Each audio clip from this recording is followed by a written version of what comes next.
Hello అండి, అందరికీ నమస్తే. నేను మీ Gauravkrishna. Welcome back to our channel wall poster. So finally మన రామ్ పోతినేని నాకు తెలిసి మంచి కమ్‌బ్యాక్ ఇవ్వబోతున్నాడు అని అనిపిస్తుంది. ఏదైతే 'ఆంధ్ర కింగ్' తాలూకా ట్రైలర్ ఉందో, ట్రైలర్ చాలా అంటే చాలా బాగుంది ట్రైలర్. ఎందుకంటే మనోడు రీసెంట్‌గా మీరు చూసుకున్నట్టయితే అన్ని మాస్ సినిమాలు మాత్రమే తీయడం జరిగింది. 'స్కంద' గానివ్వండి, 'స్మార్ట్' గానివ్వండి, పార్ట్ 1, పార్ట్ 2 అలాంటివన్నీ తీసుకుంటూ ఏంటంటే ఈ లవ్ జానర్ అనేది కొద్దిగా పక్కకు పెట్టడం జరిగింది. బేసిక్‌గా మనోడు లవర్ బాయ్ లాగే ఉంటాడు. మంచి చాక్లేట్ బాయ్ అని చెప్పి, ఎనర్జిక్ బాయ్ అని కూడా మనోడికి ఆల్రెడీ ట్యాగ్స్ ఉన్నాయి. సో ఏంటంటే ఆ లవ్ జానర్ హిట్ మూవీస్ మనోడికి బాగా సక్సెస్ తీసుకొచ్చినాయి. మీరు ఇంతకుముందు చూసుకున్నట్టే.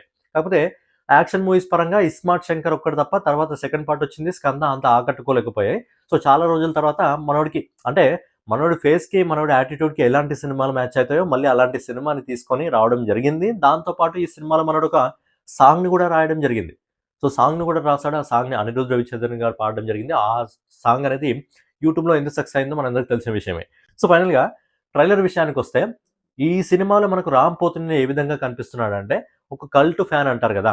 సో కల్ట్ ఫ్యాన్ ఏ విధంగా ఉంటాడో, ఆ విధంగా కనిపిస్తున్నాడు. సో మనోడి క్యారెక్టర్ పేరు ఇందులో వచ్చేసి సాగర్. అలాగే హీరో పేరొచ్చేసి ఉపేంద్ర గారున్నారు. కాకపోతే ఉపేంద్ర గారి పేరు అక్కడ సూర్య అని మార్చడం జరిగింది. ఉపేంద్ర గారు పెట్టకుండా సూర్య అని పెట్టడం జరిగింది. ఆయన ట్యాగ్ లైన్ వచ్చేసి 'ఆంధ్ర కింగ్.' సో అర్థమవుతుంది గదా! సో 'ఆంధ్ర కింగ్' అనేది ఆయన ట్యాగ్ లైన్. ఓవరాల్‌గా ఆయన చుట్టే స్టోరీ జరగబోతుంది అని అర్థమవుతుంది. అండ్ ఏంటంటే, ఈ స్టోరీలో మనోడికేంటంటే, సినిమా అంటే పిచ్చి. ఎవరిది వాళ్ళ ఫేవరెట్ హీరో 'సూర్య' గారి సినిమా అంటే పిచ్చి. సో, ఆయన కోసం ఏమైనా చేస్తాడు అని చెప్పి ఈ సినిమాలో మనకు అర్థమవుతుంది. దాంతో పాటు ఏదైతే ఈ సినిమాకి సంబంధించి థియేటర్ ఉందో 'మహాలక్ష్మి థియేటర్' అది హీరోయిన్ వాళ్ళ థియేటర్ అని అర్థమవుతుంది. ఎందుకంటే, మనకు మధ్యలో 'రామ్ పోతినేని' ఒక బుక్ తీసినప్పుడు 'సాగర్ లవ్ మహాలక్ష్మి' అని ఉంది గదా! సో, ఏంటంటే ఆ థియేటర్ 'మహాలక్ష్మి' అనంటే ఆ థియేటర్ వాళ్ళదే. ఆ థియేటర్ వాళ్ళ నాన్న ఎవరు అంటే మనకు విలన్ ఉన్నారు గదా! So, villain. నా థియేటర్‌లో 4 టికెట్ల కోసం పాకులాడే నీకు అని ఉంటుంది గదా! సో, ఏంటంటే వాళ్ళ అమ్మాయిని లవ్ చేస్తున్నాడని తెలిసుంటుంది. సో, మనోడికి తెలిసి థియేటర్‌లో టికెట్ల కోసం వెతుకులాడే నీకు ఎందుకురా అన్నప్పుడు సో, ఏంటంటే మనోడికి ఒక రియలైజేషన్ అనమాట. సో, రియలైజేషన్ తర్వాత నీకేమన్నా అయితే వాడికేమన్నా అయితే వాడొస్తాడు. నీకేమన్నా అయితే ఎవడొస్తాడురా మీ హీరో వస్తాడా అన్న ఒక ట్యాగ్ లైన్‌ని సందర్భంగా తీసుకొని సో, దీని నుంచి ఎలా స్టోరీ బిల్డ్ కావడం జరుగుతుంది అనేది మనకి ఎంటర్‌టైన్ ఒక పాయింట్‌గా అయితే మారబోతుంది. దాంతో పాటు ఏంటంటే మనోడు మీరు గమనిస్తున్నట్లయితే బీచ్‌లో ఒక థియేటర్ అయితే క్రియేట్ చేయడం జరిగింది. చిన్న థియేటర్. సో, ఆ థియేటర్‌ని మనం అంటారు గదా! ఇది ముందడుగు అని జెప్పి. సో, ఆ థియేటర్‌ని బిల్డ్ చేస్తాడా? లేదా? మరి బిల్డ్ చేసిన తర్వాత మళ్ళీ ఫ్లడ్స్ రావడం జరిగింది. అంటే వరదలొచ్చినట్టుగా అనిపిస్తుంది. మరి ఆ థియేటర్‌కి ఏమైంది?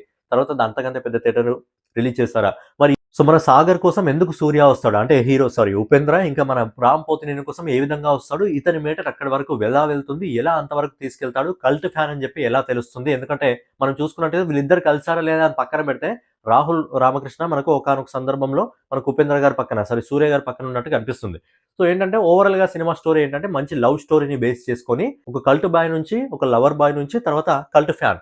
సో ఏంటంటే వాడుంటేనే నేనున్నాను అని చెప్పి లాస్ట్‌కి ఉపేంద్ర గారు ఒక డైలాగ్ చెప్పడం జరుగుతుంది. సో ఇక్కడ ఎలాంటి సిట్యుయేషన్ ఫేస్ అయింది అనేది సో ఆయన ఫైనల్‌గా చూస్తుంటే మనోడు కొద్దిగా రాజకీయాల్లోకొచ్చినట్టు కూడా కనిపిస్తుంది సూర్య గారు. మరి ఏ విధంగా స్టోరీ ముందుకెళ్తుంది అంటే ఒకటే సినిమాలో ఎన్ని జానర్‌లు చూయించబోతున్నారు అనేది సింపుల్‌గా ఇక్కడ అర్థమైతుంది. దాంతో పాటు ఇంకోటి మిడిల్ క్లాస్ అబ్బాయి పోరాడే తత్వాన్ని ఈ సినిమాలో మనకు చూయించబోతున్నారు. అంటే సేమ్ స్టోరీస్ అనుకోండి. పాత స్టోరీసే ఏంటంటే హీరోయిన్ వాళ్ళ నాన్నకి బుద్ధి చెప్పడానికి అన్నట్టు ప్లస్ తన హీరో తన దగ్గరకొస్తాడు. మరి ఆ హీరోతో సినిమా తీస్తాడా? మరి ఏంటా?